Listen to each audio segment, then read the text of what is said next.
Bismillahirrahmanirrahim. Assalamualaikum warahmatullahi wabarakatuh. Sebelumnya, perkenalkan saya Dianti Admirusda dengan NIM 2405613 akan mempresentasikan hasil praktikum mengenai kinematika dan dinamika sebagai pemenuhan tugas mata kuliah eksperimen fisika dasar yang diampu oleh Bapak Dr. Duden Saipul Zaman. Baik, langsung saja secara garis besar yang akan saya jelaskan melalui presentasi ini adalah tentang percobaan GLBB menggunakan kereta dinamika pada bidang miring.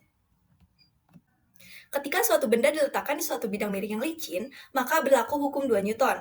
Hukum ini menyatakan bahwa percepatan suatu benda berbanding lurus dengan resultan gaya yang bekerja pada benda tersebut, dan berbanding terbalik dengan masanya. Nah, persamaan itu dapat berlaku juga pada percobaan kereta dinamika. Dapat dilihat berikut skema percobaan kereta dinamika.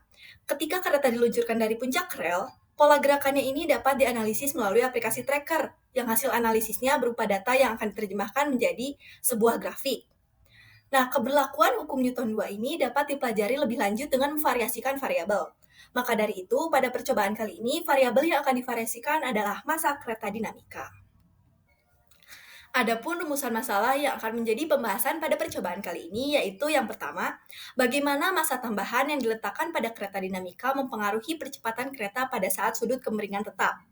Yang kedua, bagaimana hubungan variabel antara jarak terhadap waktu pada percobaan kereta dinamika.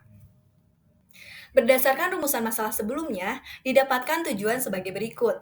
Yang pertama, untuk mengidentifikasi pengaruh pertambahan massa terhadap percepatan kereta pada saat sudut kemiringan tetap. Yang kedua, untuk mengidentifikasi hubungan variabel antara jarak terhadap waktu pada percobaan kereta dinamika. Alat dan bahan. Berikut alat dan bahan yang digunakan dalam praktikum. Yang pertama, kereta dinamika. Kereta dinamika digunakan sebagai objek pengamatan. Yang kedua, 3 buah beban yang akan digunakan sebagai variabel bebas. Yang ketiga, tiker timer. Tiker timer ini digunakan sebagai pencatat waktu dan jarak melalui seutas pita kertas untuk kereta yang sedang bergerak. Yang keempat, timbangan digital sebagai alat ukur yang mengukur massa beban dan kereta dinamika. Yang kelima, satu set rel presisi sebagai lintasan objek yang diamati. Yang keenam, catu daya untuk menggerakkan dinamo pada tiker timer agar pengetik dapat berfungsi. Yang ketujuh, tripod digunakan untuk penopang handphone ketika mengambil video agar tidak bergoyang. Kemudian yang kedelapan, handphone digunakan untuk merekam fenomena yang akan diamati dan mengukur sudut menggunakan aplikasi PyFox. Yang kesembilan ada laptop digunakan untuk menganalisis dan mengolah data pengamatan. Prosedur percobaan. Prosedur pada percobaan kali ini diawali dengan mengukur massa kereta dinamika, beban 1, beban 2, dan beban 3 secara bergantian menggunakan timbangan digital. Yang kedua, atur kemiringan rel presisi dengan sudut tetap menggunakan tools inclination pada aplikasi PyFox. Yang ketiga, menghubungkan tiker timer dengan sumber tegangan AC dengan frekuensi 50 Hz. Yang keempat, atur resolusi video dengan ketentuan rasio minimalnya 720p dan frame rate 30 fps. Yang kelima, pasang handphone pada tripod yang diposisikan tegak lurus dengan meja dan dapat merekam seluruh bagian rel. Lalu, 6. Letakkan dan tahan kereta dinamika tanpa beban tambahan di atas rel presisi pada bagian yang lebih tinggi. 7. Nyalakan jatuh daya yang sudah terhubung dengan tiker timer. 8. Mulai rekam video sesaat sebelum kereta dilepaskan. 9. Lepaskan kereta dinamika hingga meluncur menuruni rel presisi dengan sendirinya. 10. Matikan video dan jatuh daya. Lalu, ulangi langkah-langkah 6 hingga 10 hingga 4 kali percobaan dengan menambahkan beban 1, beban 2, dan beban 3 di atas kereta dinamika. Hasil dan analisis data. Berikut adalah data yang saya peroleh dan analisis data yang saya lakukan. Pengolahan data yang dilakukan yaitu dengan menganalisis video percobaan menggunakan aplikasi tracker. Hasil data yang diperoleh melalui analisis tracker ini terdiri dari beberapa variabel, yaitu X sebagai jarak, T sebagai waktu, dan V sebagai kecepatan. Selanjutnya, data yang sudah diperoleh ini disalin ke Microsoft Excel, lalu diolah menjadi sebuah grafik pada masing-masing percobaannya. Grafik pertama menyajikan hubungan jarak terhadap waktu. Nah, pada percobaan kali ini, keempat percobaannya menunjukkan hasil grafik yang sama, dengan garis lengkung yang mengarah dari bawah ke atas. Berdasarkan grafik, didapatkan hubungan bahwa jarak berbanding lurus dengan waktu. Semakin panjang lintasan, maka waktu yang diperlukan pun semakin lama, begitupun sebaliknya. Selain grafik jarak terhadap waktu, data sebelumnya juga dapat kita olah menjadi bentuk grafik hubungan kecepatan terhadap waktu. Dari grafik ini, kita dapat mencari nilai percepatan kereta dinamika melalui kemiringan atau gradien grafik V sama dengan Ft. Berdasarkan pengolahan data menggunakan aplikasi tracker, diperoleh grafik perubahan kecepatan terhadap waktu sebagai berikut. Percobaan pertama, dengan massa 524,46 gram, diperoleh percepatan sebesar 0,242 meter per second kuadrat.